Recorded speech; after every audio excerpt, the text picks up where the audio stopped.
जय हिंद दोस्तों, स्वागत है आपका अपने परिवार पे। मैं आदित्य आप सभी का तहे दिल से यहाँ स्वागत करता हूँ। आज की इस वीडियो में मैं आपको कंप्लीट डिटेल में बताने वाला हूँ कि आपका सीपीयू का स्ट्रेटजी क्या होगा। साथ में यहाँ पर एक एक चीज़ की सीपीयू का पेपर होता क्या है, कौन कौन से इनके अंदर पोस्ट होते हैं, उनकी सैलरी कितनी होती है, उनका पोस्टिंग कितना होता है, उसको क्वालिफाई करने के लिए कौन कौन से एग्ज़ाम हमें देने होते हैं, फिजिकल में हमें किन चीज़ों की रिक्वायरमेंट होती है, मेडिकल हमारा किन चीज़ों का होता है, कौन सा बच्चा इस फॉर्म को अप्लाई कर सकता है। एक एक बात हम डिटेल में पूरा आप लोगों के लिए लेकर आए हैं। फॉर्म भरने से लेके पोस्ट से लेकर मेरे भाई वैकेंसी से लेके सारी बातें एक एक पॉइंट हमने दिया है कि आपका फॉर्म भरने का जो एज है वो कहाँ कहाँ हो सकता है। बहुत इंपॉर्टेंट ये वीडियो आपके लिए होने वाली है। काफ़ी मेहनत की मैंने, कल रात से लेकर आज तक पूरी रात में सोया नहीं और ये सभी इंफॉर्मेशंस को मैं कलेक्ट करता रहा। ठीक है, पेपर के ड्यूरेशन से लेके हर एक चीज़ बहुत ही डिटेल में बताया और लास्ट वाला तो सबसे ज़्यादा इंटरेस्टिंग है जिसका आप लोगों को रहता है। देखो, कट ऑफ भी है और सबसे ज़्यादा इंटरेस्टिंग रहता है कि भैया पैसा कितना मिलेगा, फ़ायदे क्या क्या होंगे।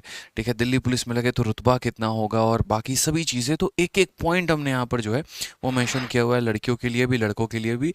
तो इसीलिए इस वीडियो को शुरू से लेकर आप लोग लास्ट तक देखिएगा और इसका पूरा फ़ायदा उठाइएगा। ठीक है, चलिए आ जाइए। तो सबसे पहले मेरे भाई यहाँ बात करते हैं सीपीओ एसआई। ठीक है, अब ये सीपीओ का पेपर होता क्या है, तो सबसे पहले आपको बता दें तो एक तरीके से आप इसे दरोगा भर्ती भी कह सकते हैं।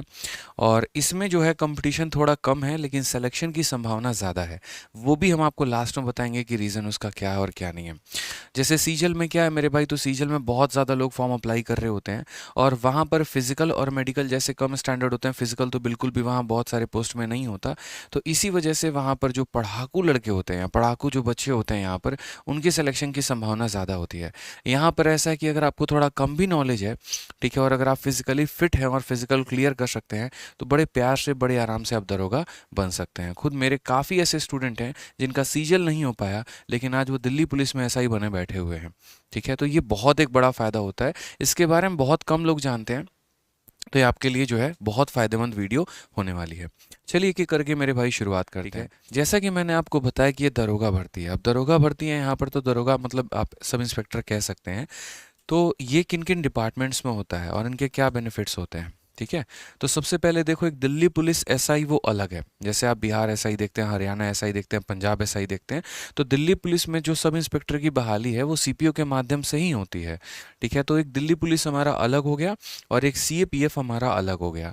और ये सीएपीएफ में मेरे भाई इन सभी के जो एसआई हैं वो भी आपके सीपीओ से सेलेक्ट होते हैं। जैसे बीएसएफ हो गया आपका, बॉर्डर सिक्योरिटी फोर्स। ठीक है, उसी तरीके से बीएसएफ कहाँ लगता है, तो बांग्लादेश और आपके ये जो नेपाल पाकिस्तान इनके बॉर्डर पे हो गए, इनकी सिक्योरिटी लगाई जाती है। सीआईएसएफ का जो काम हो गया वो क्या हो गया, तो जितने भी आप दिल्ली मेट्रो में देख रहे हैं या एयरपोर्ट आप देखते हैं, तो वहाँ पर जो चेकिंग में जिनकी ड्यूटी लग रही होती है तो वो सीआईएफ की लग रही होती है। ठीक है, आईटीबीपी क्या हो गया, Hindon Tibetan Indo Tibetan border police यहाँ पे। ठीक है, तो ये सारे के सारे का जो होता है, ये मतलब आप ये कह सकते हो कि इनकी बाहर भी पोस्टिंग होती है। ठीक है, दिल्ली में ज़रूरी नहीं है कि दिल्ली में ही मिले। एक ही इसमें नौकरी ऐसी है जिसकी लाइफ टाइम पोस्टिंग दिल्ली में रहती है और वो है दिल्ली पुलिस एसआई। 25 किलोमीटर के अंदर की दूरी आपकी रहेगी, यहाँ पर ड्यूटी इसकी रहेगी। ऐसा नहीं कभी आपको जो है यूपी भेज देगा, कभी बिहार भेज देगा, ऐसा बिल्कुल भी नहीं होने वाला है। लेकिन यहाँ पर इनकी पोस्टिंग बदलते रहती है टाइम टू टाइम पे। कभी आप यहाँ पर अगर यूपी में हैं तो कभी आप किसी और स्टेट में होंगे, तो कभी आप किसी और स्टेट में होंगे। ठीक है, इसमें आपका सीआईएसएफ का जो ड्यूटी लगता है वो थोड़ा फिक्स होता है, नॉर्मल बिना हेक्टिक का जॉब होता है।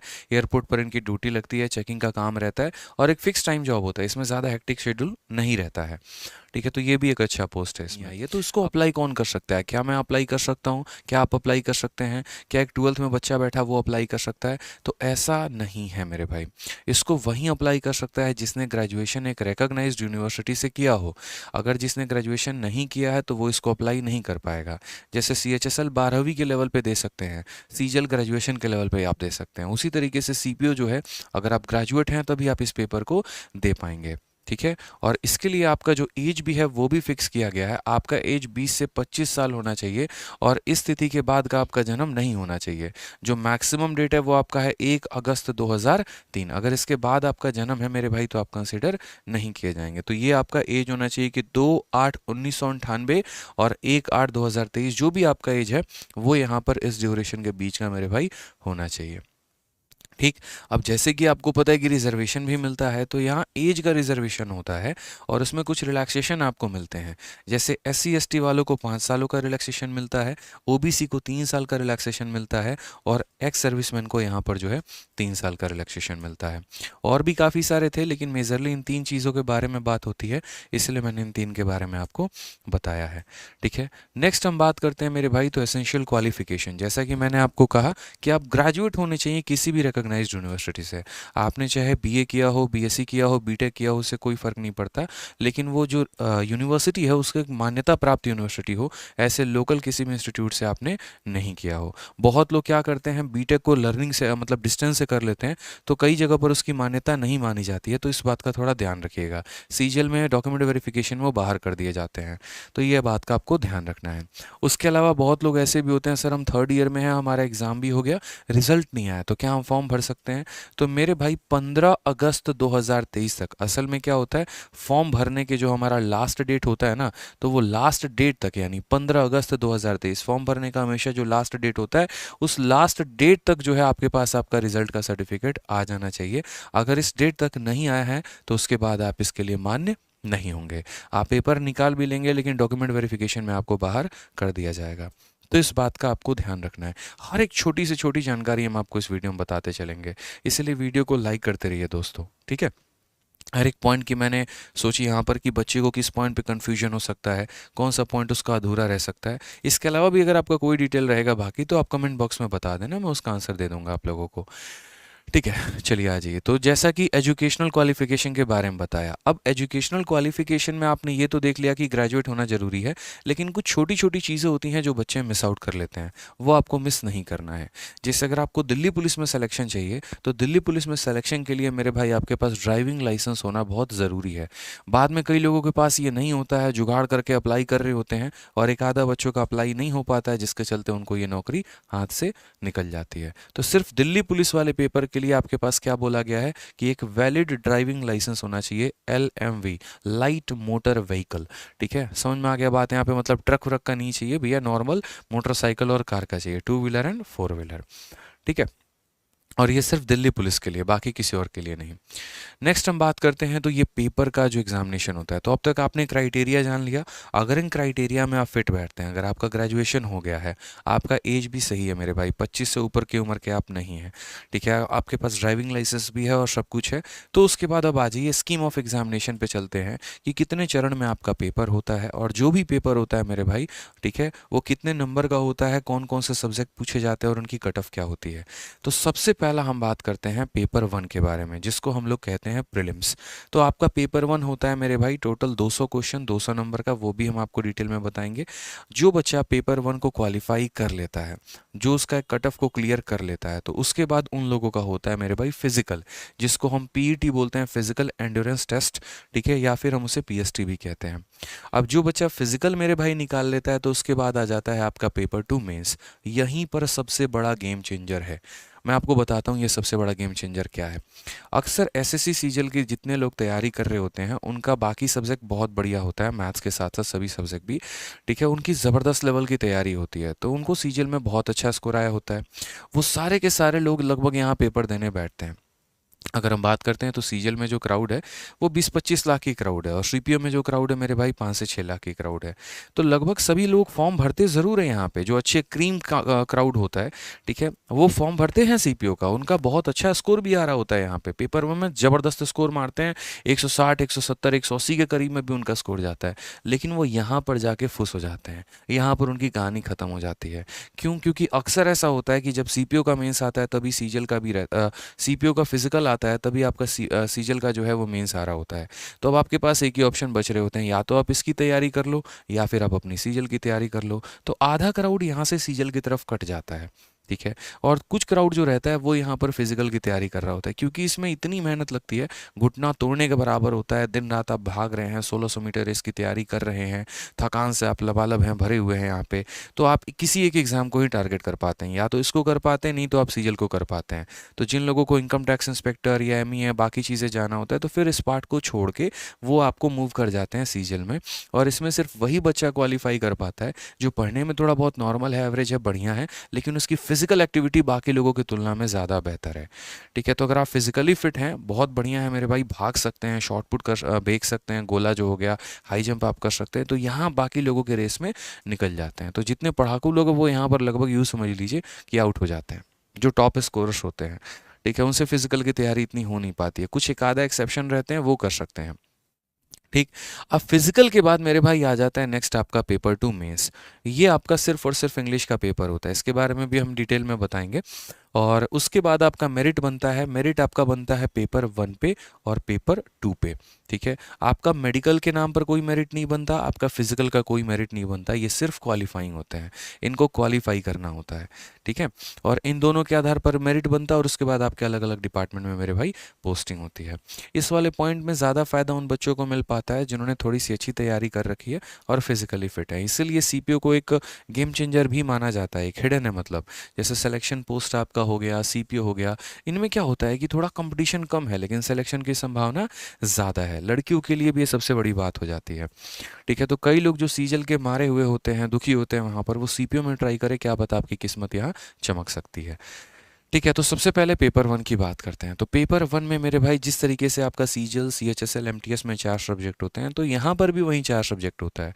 पहला हो गया आपका रीजनिंग, दूसरा हो गया आपका जीएस, तीसरा हो गया आपका मैथ्स, चौथा हो गया आपका इंग्लिश मेरे भाई।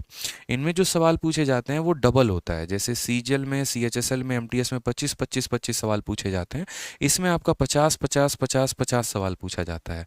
हर सवाल जो होता है वो एक एक नंबर का होता है और आपको टोटल जो है 200 सवाल हो गए, 200 नंबर का पेपर हो गया और ड्यूरेशन भी आपका 2 घंटे का होता है। ये पेपर आपका ऑनलाइन होता है कंप्यूटर पे और ये ऑब्जेक्टिव होता है, सब्जेक्टिव नहीं होता। ऑप्शंस दिए गए होते हैं और आपको उनको टिक करना होता है। ठीक है, पहले क्या था, एक बहुत बड़ा बदलाव आया है। पहले यहाँ पर ये था कि जो नेगेटिव मार्किंग था वो 1/4 था, यानी 4 सवालों में आपका एक जो है नंबर चला जाएगा। अगर आप 4 गलती करते हैं तो आपका एक नंबर चला जाएगा। लेकिन अब मेरे भाई नेगेटिव मार्किंग को 1/3 कर दिया गया और ना सिर्फ ये प्री के लिए बल्कि मेरे भाई मेंस के लिए भी। ठीक है, यानी 3 सवाल अगर आपके गलत है तो आपके एक नंबर उड़ा लिए जाएंगे, ये वाली बात हो जाती है। तो ये एक बड़ा बदलाव आया है और ये 2023 से आया, इसके पहले ये बदलाव नहीं था। अब नेक्स्ट उसके बाद बात करते हैं, चलिए प्री हो गया मेरे भैया, कोई बच्चा क्वालिफाई कर लिया प्री के बाद, तो उसके बाद पेपर 2 कैसे होगा उसका, क्योंकि पहले हम पढ़ने वाले सब्जेक्ट को एक साथ डिस्कस कर लेते हैं, फिर फिजिकल और फिर मेडिकल को हम एक साथ डिस्कस कर लेंगे। तो पेपर 1 में आपका कितना हो गया, तो ये 4 सब्जेक्ट हो गए। इनकी तैयारी कैसे करनी है, क्या करना है, हम वीडियो के लास्ट में आपको वो भी बताएंगे। ठीक है, चलिए आ जाइए, नेक्स्ट बात करते हैं यहाँ पेपर 2 के बारे में।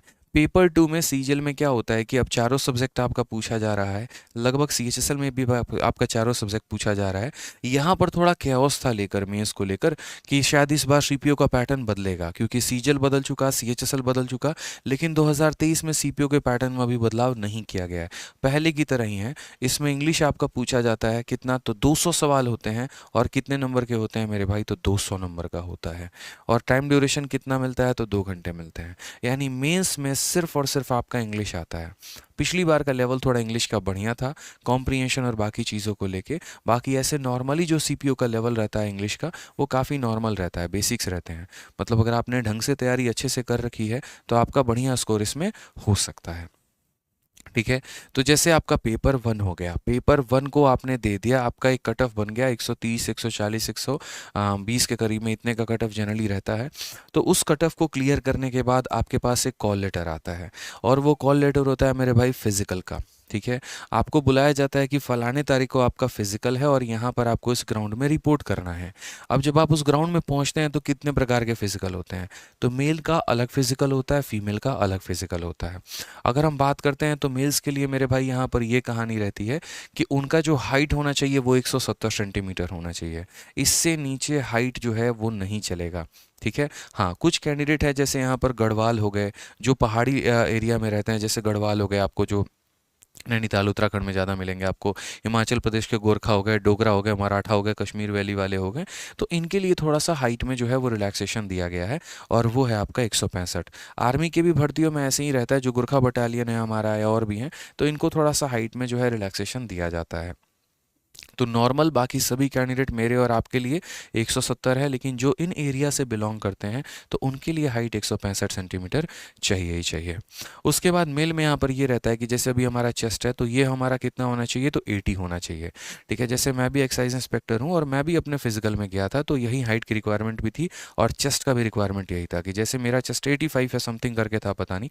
ठीक है, तो अनएक्सपेंडेड होता है और एक एक्सपेंडेड होता है। अनएक्सपेंडेड का मतलब जैसे अभी मैं नॉर्मल फॉर्म में हूँ, और एक्सपेंडेड का मतलब क्या होता है कि जब आपने सांस लिया और इसको पूरा एकदम फुलाया उस तरीके से करके, तो वो उसका एक अलग मेजरमेंट होता है। ठीक है, जब आप वहाँ जाओगे तो वो आपको बता देंगे, तो ये थोड़ा सा आप चेक कर लेना। ठीक है, तो अनएक्सपेंडेड आपका हो गया 80 और एक्सपैंड करके आपका आता है 85। ये मेल के लिए रिक्वायरमेंट होती है।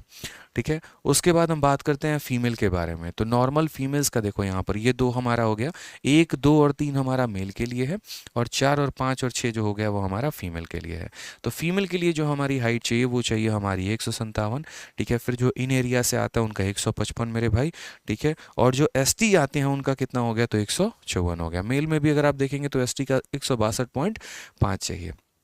फीमेल में चेस्ट एक्सपेंशन को लेकर ऐसा कुछ नहीं रहता है कि चेस्ट कितना होना चाहिए, नहीं होना चाहिए, या फिर एक्सपैंड होने के बाद इतना होना चाहिए, ऐसा मेरे भाई कुछ नहीं रहता है। इसी तरीके से सीजल में भी, एक्साइज इंस्पेक्टर में भी इनके चेस्ट की रिक्वायरमेंट नहीं है, सिर्फ हाइट की रहती है।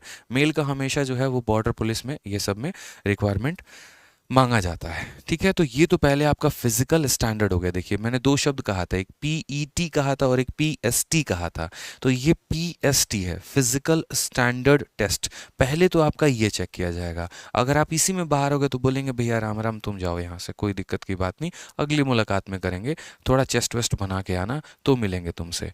अब जब यहाँ पर ये पास हो गए तो उसके बाद तब आपकी क्या करवाई जाती है, पीईटी करवाई जाती है, फिजिकल एंड्योरेंस टेस्ट करवाया जाता है।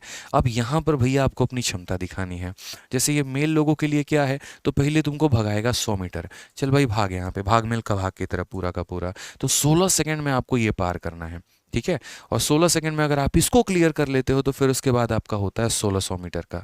अब ये 1600 मीटर या तो एक सिंगल ट्रैक मिलेगा, हालांकि ऐसा नहीं होता, जनरली 400 मीटर के 4 राउंड आपसे लगवाए जाते हैं। इसलिए आप कहीं पर फिजिकल की किसी कोचिंग इंस्टीट्यूट में भी तैयारी करते हो तो वो भी आपको इसी तरीके से प्रैक्टिस करवाते हैं, 400 के 4 चक्कर। ठीक है, और उसको लगाना होता है 6.5 मिनट के अंदर में। अक्सर लोगों की जो टाइमिंग आती है 7.5-8 मिनट तक की आती है, तो इसके लिए तैयारी करने के लिए कम से कम 2 महीने का वक्त आपको चाहिए होता है। ठीक है, 2 महीने पहले ही आप इसकी तैयारी शुरू कर दो तो शायद अपने टाइमिंग को आप 6.5 मिनट में लेकर आ पाओगे, क्योंकि इस पूरे फिजिकल में अगर सबसे ज़्यादा टफ है तो यही है।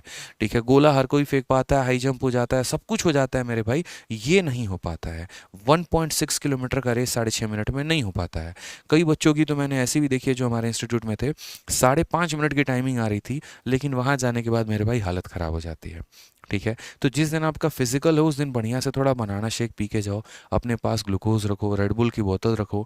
ठीक है, और फालतू का नशा मत लो। कई लोग यहाँ इंजेक्शंस लेके जाते हैं, नशा लेके जाते हैं, तो उनको वहीं से डिबार कर दिया जाता है।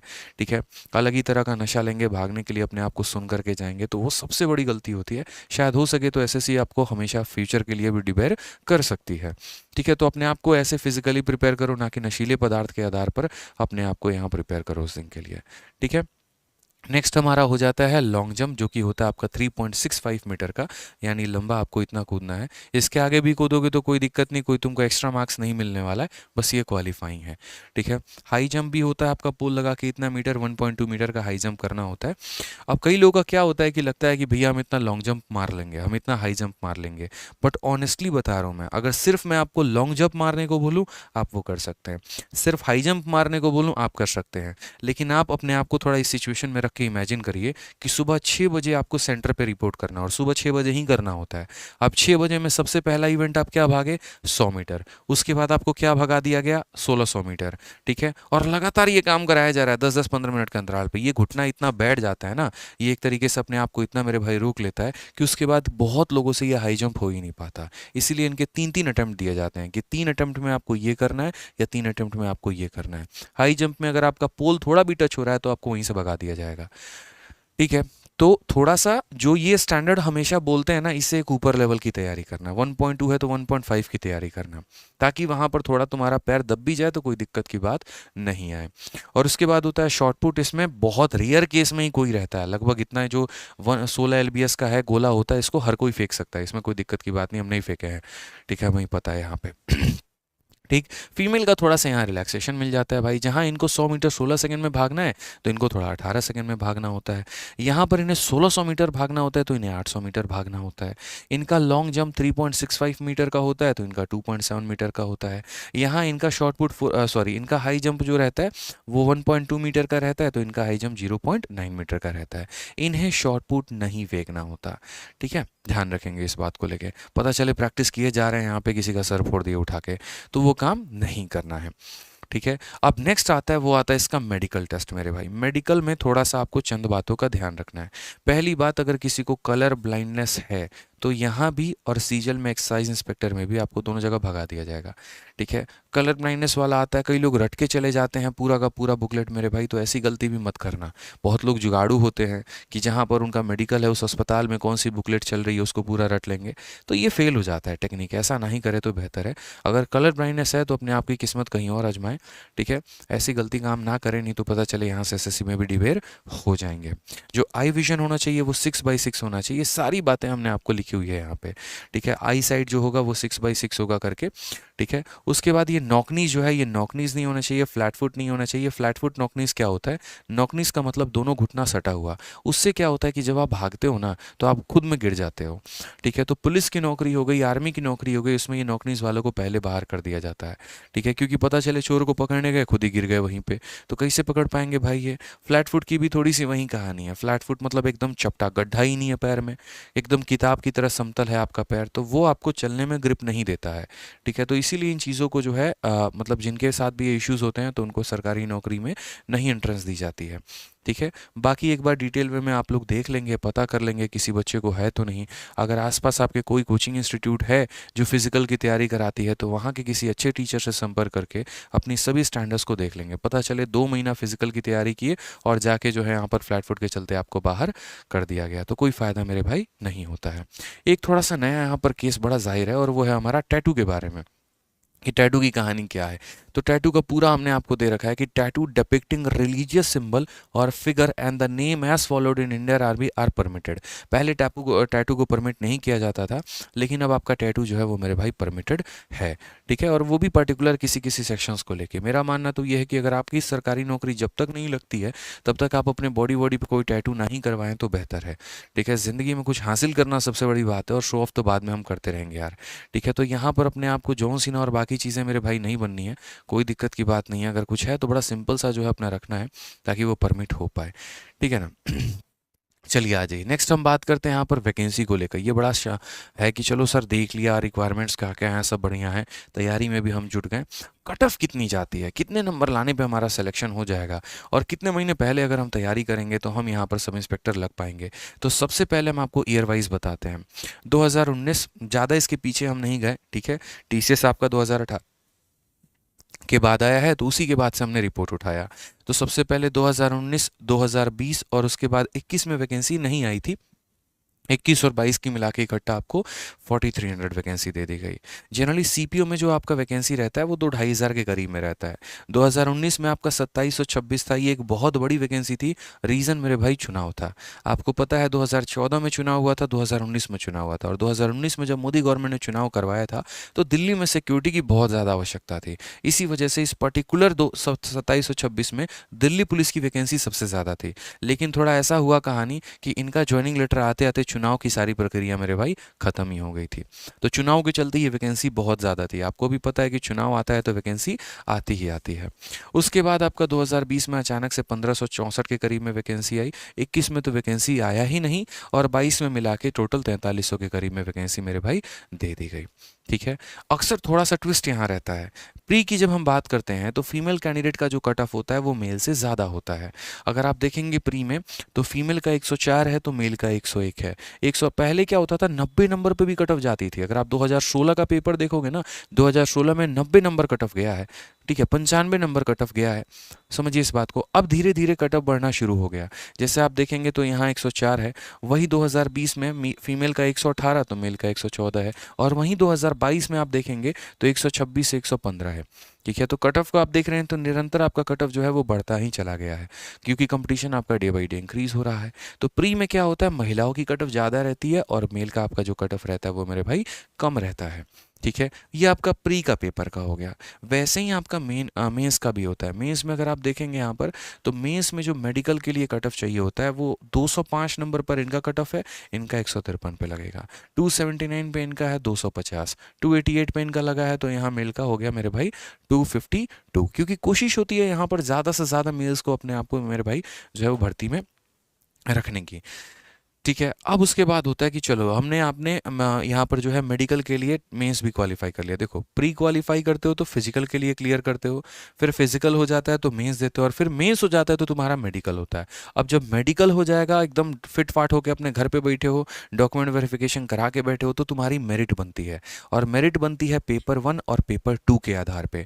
ठीक है, यानी प्री के पेपर पर और मेंस के पेपर में, और उसमें अलग अलग पोस्ट हैं, जैसे दिल्ली पुलिस SI अलग है, CRPF अलग है, SSB अलग है, ITBP अलग है। तो हर पोस्ट का अलग अलग मेरे भाई कट ऑफ जाता है। जो सबसे ज़्यादा डिमांड में रहता है ना, वो आपका दिल्ली पुलिस SI ही रहता है।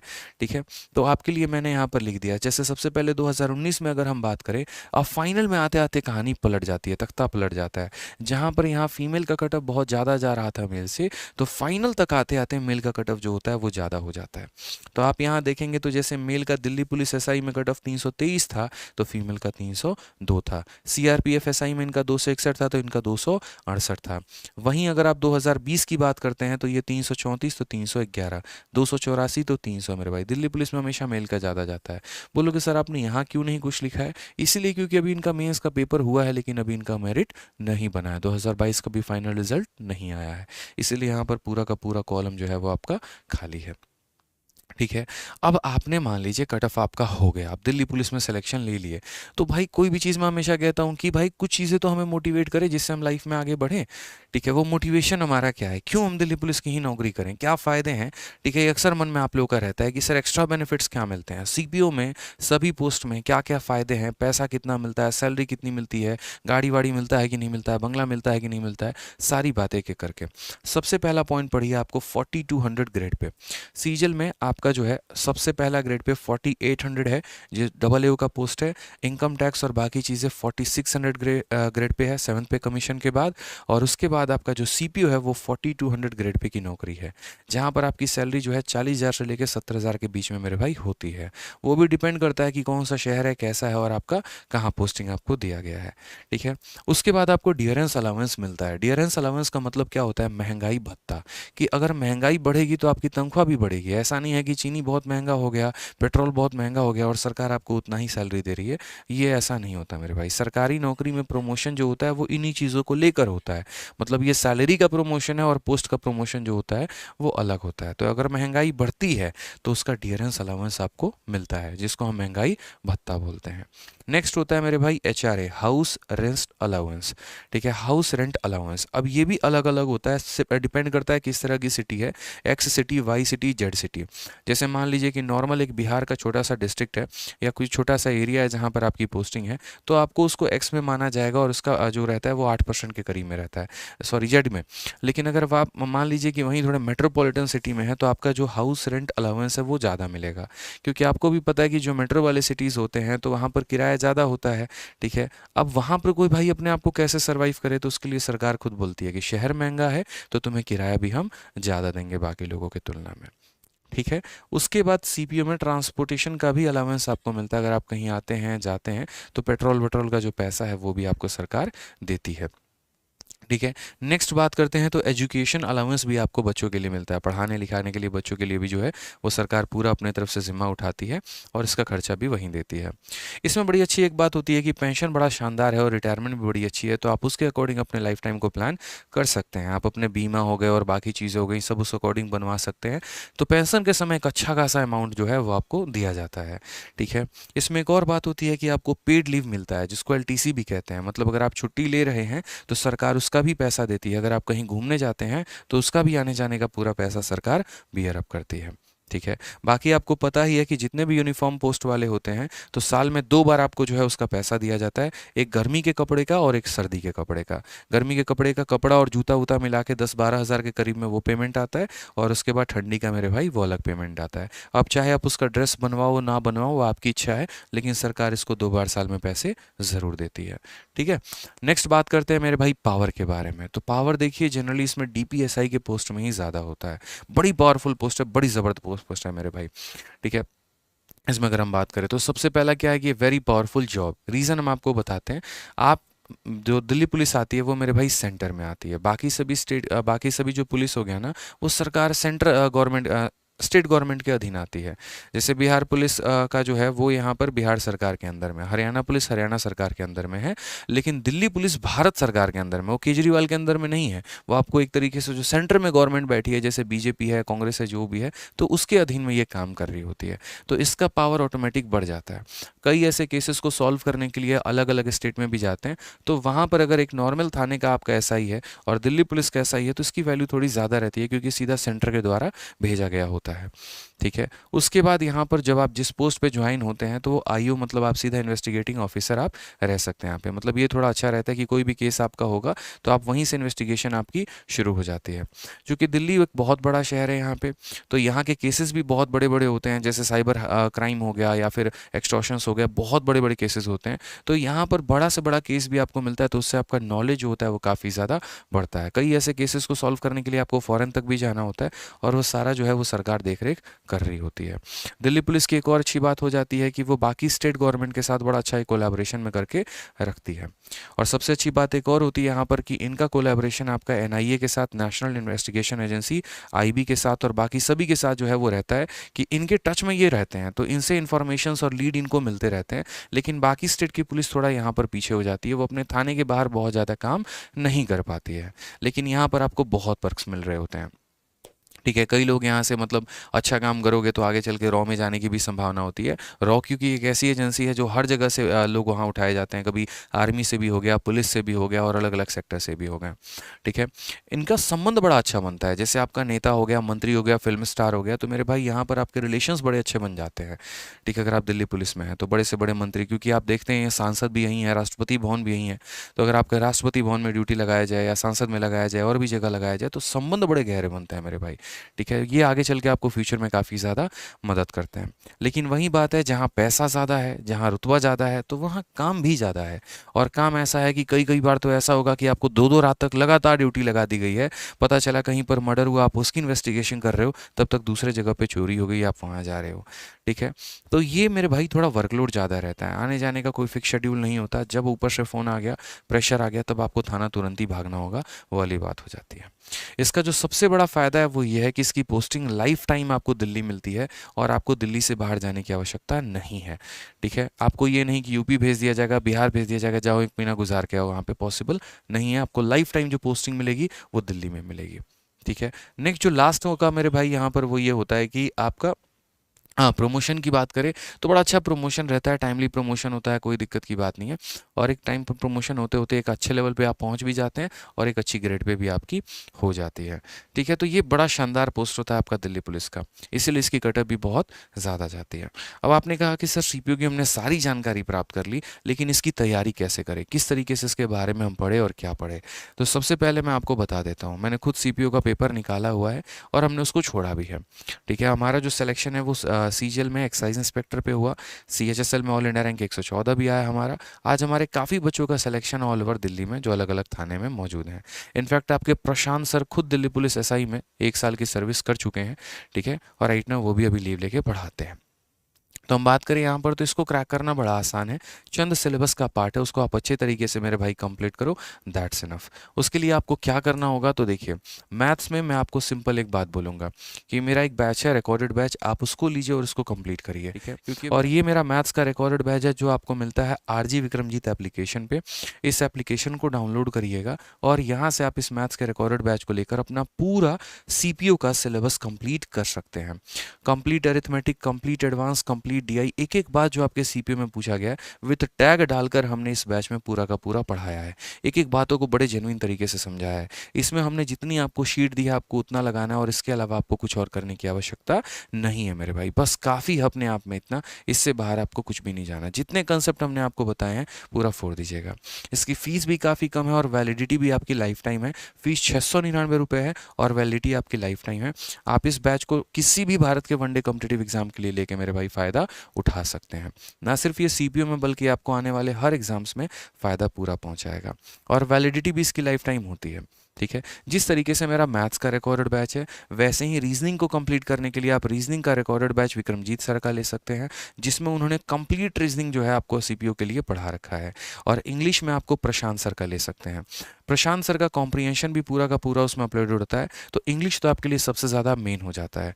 रीज़न यहाँ पे क्योंकि 50 नंबर का आपका इंग्लिश आता है प्री में और 200 नंबर का आता है मेरे भाई मेंस में। ठीक है, तो प्रशांत सर खुद दिल्ली पुलिस में है, काफ़ी अच्छा उनका मेंस का भी स्कोर रहा है। ठीक है, तो जिस तरीके से मेरा मैथ्स का रिकॉर्डेड बैच है वैसे ही आप उनके भी इंग्लिश के रिकॉर्डेड बैच से लेकर अपना सिलेबस कंप्लीट कर सकते हैं। तो मैथ, इंग्लिश, रीजनिंग, जीएस चारों सब्जेक्ट का रिकॉर्डेड बैच हमारा अवेलेबल है हमारे अपने एप्लीकेशन आरजी विक्रमजीत एप्लीकेशन पे, जिसमें हमारे सभी टीचर्स ने बहुत शानदार तरीके से आपको आपके सीपीयू के लिए पढ़ा रखा है। तो आप वहाँ से लेकर मेरे भाई कंप्लीट कर सकते हैं। ठीक है, उम्मीद करते हैं कि इस वीडियो में हमने आपको पूरी की पूरी जानकारी दी होगी और कहीं एक कसर पर भी जो है आपको नहीं छोड़ा होगा। इसके अलावा किसी भी भाई का कोई भी डाउट रहता है तो इस कमेंट बॉक्स में आप ज़रूर बता देना, मैं पर्सनली आप लोगों के हर एक कमेंट का रिप्लाई कर दूंगा। अगर आपको वीडियो अच्छी लगी, जानकारी मिली, आप सेटिस्फाई हुए तो चैनल को सब्सक्राइब और वीडियो को लाइक ज़रूर कर दीजिएगा और आगे लोगों तक भी अपने शेयर ज़रूर करिएगा। ठीक है, तो मिलते हैं अगले वीडियो में। मन लगाकर तैयारी करिए, मेरी पूरी शुभकामनाएं आप लोगों के साथ हैं और हमेशा एक बात कहता हूँ कि सिलेक्टेड हैं, सिलेक्शन दिलाएंगे, इंस्पेक्टर है, इंस्पेक्टर बनाएंगे। बढ़िया तरीके से मेहनत करिए, बाकी आपका बड़ा भाई आपके लिए खड़ा है। चलिए, बहुत बहुत धन्यवाद।